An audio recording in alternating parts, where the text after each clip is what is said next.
بسم الله الرحمن الرحيم. وجئتك من سبأ بنبأ يقين. أتاكم أمجاد أهل اليمن. اليمن أخرجت جرير بن عبد الله البجلي. اليمن أخرجت أبو بكر عبد الرزاق الصنعاني. اليمن أخرجت أحمد بن منصور الرمادي. اليمن أخرجت إمام الشافعي. اليمن أخرجت أمير الصنعاني. اليمن أخرجت قارئ القرآن. لقد أوتيت مزمار من مزامير آل داود. وهكذا أيضا البخاري. وهكذا أيضا يحيى بن معين. الدنيا يتقدمهم الإمام أحمد بن حنبل رحمة الله عليه، وكذلك الشوكاني، وكذلك ابن الوزير، وفي عصرنا هذا الإمام المحدث ابن هادي الوادعي، وغيرهم من أهل العلم الذين أخرجتهم اليمن. ولا تزال اليمن زاخرة يا أهل العلم، وهكذا لا يزال تاريخ اليمن زاخرا وحافلا بالعلم والفقه والحكمة والسكينة والوفاء والتواضع. سلام والله لأهل اليمن، وعذرا والله لليمن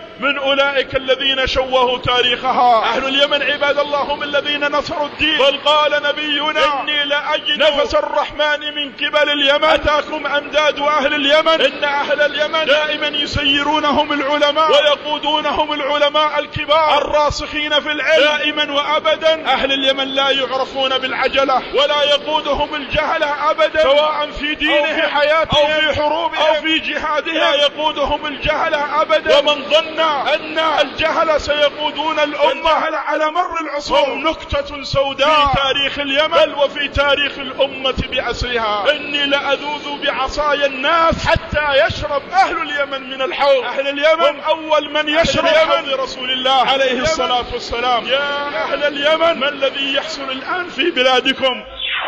ماذا يقولون يا ترى؟ إنهم يقولون إن جنوب اليمن ليست من اليمن، بل يسمون الجنوب العربي. يقولون نحن لسنا بيمنيين. أقول لهم أف لكم وبعدا لكم وتبا لكم يا من يقول أن جنوب اليمن ليس من اليمن. أما سمعت بالوفود الحضرمية يخرج من حضرموت يذهبون إلى رسول الله ويقولون جئناك من أرض اليمن؟ أما أرسل نبينا أبا موسى الأشعري إلى عدن وإلى أبين، ثم يأتي أولئك الشيوعيون وأولئك الجهل ويقولون أن الجنوب اسمه الجنوب العربي. لسنا بيمنيين. تبا لكم وكرات وعشرات وكرات أن تخرجوا جنوب اليمن من هذه الفضائل ومن هذه المكارم من أجل دنيا، من أجل المستنقعات، ومن أجل الطمع الدنيا.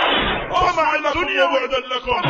أهل اليمن عباد الله هم خيرة أهل الأرض، لسنا بيمنيين، كما أخبر بذلك نبينا عليه الصلاة والسلام.